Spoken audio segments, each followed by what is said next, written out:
ہوتے ہیں مسلمان نماز کے ٹائم. ایک عیسائی نے اعتراض کیا ہے, سنے, وہ کہتا ہے مجھے لگتا ہے مسلمانوں کے 3 خدا ہیں. مسلمان اڑ گیا, کہنے لگا نہیں ہمارا تو ایک ہے. کہا نہیں 3 ہے.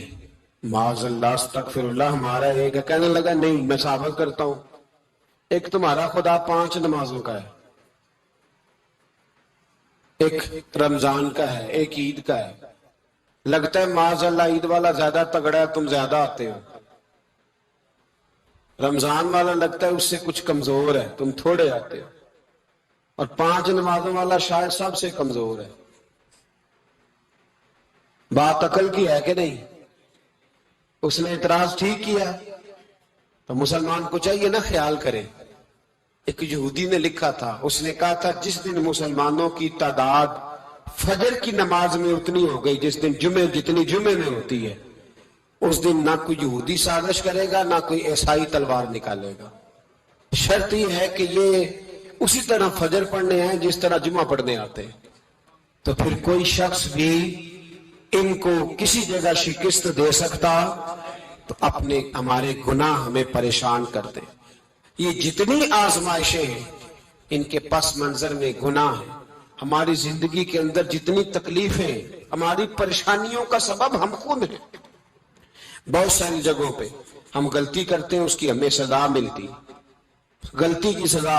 ایک نوجوان نے مجھے بڑی گہری بات سنائی, میرا قریبی تعلق تھا. کہنے لگا گھر میں بڑا مسئلہ ہے, بڑی پریشانی ہے, ماں اور بیوی کا ماحول اتنا سخت ہو گیا ہے کہ نمٹ نہیں سکتا. آپ یقین کریں میں نے ڈیٹیل سے ساری چیز کو سٹڈی کیا, میرے پاس اتنا وقت نہیں ہوتا, پھر بھی میں نے اس فیملی کو پورا پڑھا. تو غلطی نوجوان کی نکلی, نہ اس پہ اماں اعتبار کرتی ہے نہ بیوی اعتبار کرتی ہے. اس نے جھوٹ بول بول کے اس طرح کی ماحول پیدا کر دیا ہے کہ کوئی اس پر اعتماد کرنے کو تیار ہے. اگر آپ ناراض نہ ہو تو ایک بات کروں, پتہ ہے گھر میں ماحول کب خراب ہوتا ہے؟ باہر والے ہماری تقریر سنتے ہیں, گھر والے ہمارا عمل دیکھتے ہیں. جب وہ دیکھتے ہیں نا کہ یہ کس طرح کا شخص ہے, اس کے رویے, اس کا کردار, اس کا لب و لہجہ کتنا برا ہے اور یہ کردار کا کتنا کمزور ہے. اعلیٰ حضرت فرمایا کرتے تھے نیک وہ ہوتا ہے جس کی تنہائی صاف ستھری ہوتی ہے. اس لیے ماحول بگڑ جاتا ہے. یہ جو ہم کہتے ہیں نا میرے سجن بڑے بنتے ہیں پھر ٹوٹ جاتے ہیں, کچھ لوگ ایسے ہوتے ہیں جو ان کے پاس جاتا ہے انہی کا ہو جاتا ہے. وہ کہیں اور کے قابل کیوں بھلا؟ اس لیے کہ ان کے کردار میں ٹھنڈک دیکھتا ہے, ان کے لب و لہجے میں مٹھاس دیکھتا ہے, اس شخص میں اتنی خوبصورتی دیکھتا ہے کہ اسی کا بن جاتا ہے. حضرت ابراہیم بن ادم کے پاس ایک نوجوان آیا, کہنے لگا میں گناہ کرنا چاہتا ہوں. فرمانے لگا بالکل کر, اللہ کا دیا ہوا رزق کھانا چھوڑ دے اور گناہ کر. کہنے لگا یہ نہیں ہو سکتا. فرمانے لگے چل پھر اس طرح کر, رب کی زمین پہ نہ رہ, کسی اور کی زمین پہ چلا جا. کہنے لگا یہ بھی نہیں ہو سکتا. فرمانے لگے چل اللہ کی چھت سے نکل جا. کہنے لگا یہ بھی نہیں ہو سکتا. تو آپ رو پڑے. فرمانے لگے پھر جناب اسرائیل جب آئیں تو ان سے کہنا مجھے 2-3 سال کی مہلت دے دے, پچھلی میری گناہوں میں گزر گئی, میں ذرا 3 سال عبادت کر لوں. تو وہ شخص بھی رونے لگا, کہنے لگا حضور وہ مہلت نہیں دیتے, وہ جب لینے آتے ہیں تو پھر لے کے اللہ تعالیٰ نے جب انسان بنانا چاہا نا تو جناب جبریل کو کہا مٹی لے کے آ زمین سے.